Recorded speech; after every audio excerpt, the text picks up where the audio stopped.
আজি মই পঢ়া স্কুলখনলৈ আহিছোঁ কাৰণ তাত হৈছে খেল ধেমালি। এইপিনে মই আৰু মোৰ লগৰ দুটা আৰু সৌপিনে আমাক পঢ়োৱা বাইদেউ কেইগৰাকী। আৰু এইটো হ'ল আমাৰ ক্লাছৰুমটো। কাবাডী খেল চাই বাইদেউহঁতৰ লগত একো ফটো মাৰি আমি ওলালোঁ ফুৰিবলৈ বুলি। আমাৰ ড্ৰাইভাৰজন আৰু এইফালে মোৰ বান্ধৱী দৰ্শনা আৰু মৃদুস্মিতা। পিছে কেমেৰাটো দেখি তাই যিহে লাজ কৰিছে। ক'ত যাম ক'ত নাযাম ভাবি থাকোঁতে আমি আহি পাই গ'লো শিৱসাগৰ কলেজ জয়সাগৰ, য'ত মই ডিগ্ৰী কৰিছোঁ। আৰু এয়া হ'ল স্বৰ্গদেউ ৰুদ্ৰসিংহ উদ্যান। এণ্ট্ৰি ফিজ হেনো 50 টকা। পিছে আগতে আমি ইয়াত ফ্ৰীতে সোমাইছিলোঁ। তাৰপিছত কিবা এটা খাবলৈ আমি ডাইৰেক্ট টাউন পালোহি। সকলোৱে কিবা এটা খাই লোৱাৰ পিছত মোৰ লগতো ব্লগ বনোৱাত লাগিল। হেই গাইজ, দেখিছে মই এতিয়া আছোঁ আজি ঋষিকেশৰ লগত। ছেকেণ্ড এইটো ফ'কাছ প্লিজ।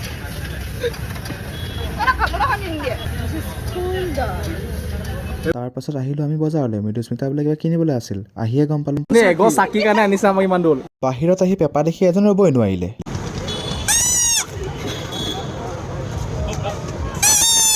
তাৰপাছত আমি আহিলোঁ মৃদুস্মিতাক ঘৰত নমাবলৈ বুলি। এক নমাই গ'লোঁ লগৰ এজনক লগ কৰিবলৈ। এইটো কলীয়া মানে কল্যাণ। তাহাঁতৰ ঘৰত অলপ দেৰি ৰোৱাৰ পিছত আমি আহিলোঁ দৰ্শনক নমাবলৈ বুলি। তাৰ পাছত আহি এইপিনে ময়ো ঘৰত নামিলোঁ। Bye bye.